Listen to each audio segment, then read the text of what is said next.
మంచిర్యాల జిల్లా జన్నారం అటవీ డివిజన్ పరిధిలో అటవీ శాఖ అధికారులు దాడులను నిరసిస్తూ బస్టాండ్ ఎదుట స్థానికులు రాస్తారోకో నిర్వహించారు.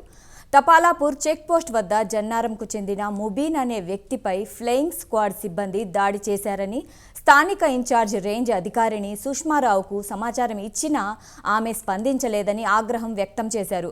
ఫ్లయింగ్ స్క్వాడ్ సిబ్బందిని ఫోటో తీసినందుకు ముబీన్ ఫోన్ లాక్కొని దౌర్జన్యం చేశారని స్థానికులు ఆగ్రహం వ్యక్తం చేశారు.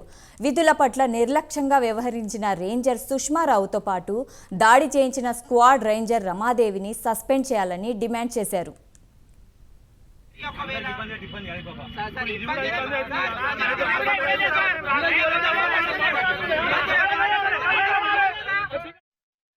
షేక్ మొబిన్ పాషా లక్ష్మీపేట వెళ్తుండగా అక్కడ flying squad Ramadevi FRO madam గారట వారి బీట్ ఆఫీసర్ చెప్పి ఇష్టానుసారంగా కొట్టిపోయడం జరిగింది. గల్లబట్టి నువ్వు ఎవడరా నువ్వు ఎందుకు వచ్చినావు అని చెప్పి అనడం జరిగింది. ఆ ఘటన పైన స్థానిక ఇన్ఛార్జ్ ఎఫ్ఆర్ఓ అయినటువంటి అక్కడ స్థానిక ఎఫ్ఆర్ఓ మేడం సుష్మారావు మేడం కూడా కాల్ చేస్తే మేడం ఏ విధంగా కూడా స్పందించలేదు. నేను వస్తున్నా అని చెప్పేసి నిన్న అర్ధరాత్రి నుంచి ఇప్పటి కూడా రావడంలోనే ఉన్నారు వాళ్ళు. ఈరోజు ఒక నార్మల్ పీపుల్కి ఇష్టం వచ్చినట్టు ఫారెస్ట్ వాళ్ళు కొట్టడం ఇది ఎక్కడి వరకు న్యాయం, ఇది ఎక్కడి వరకు సరే అని చెప్పి అడుగుతున్నాం.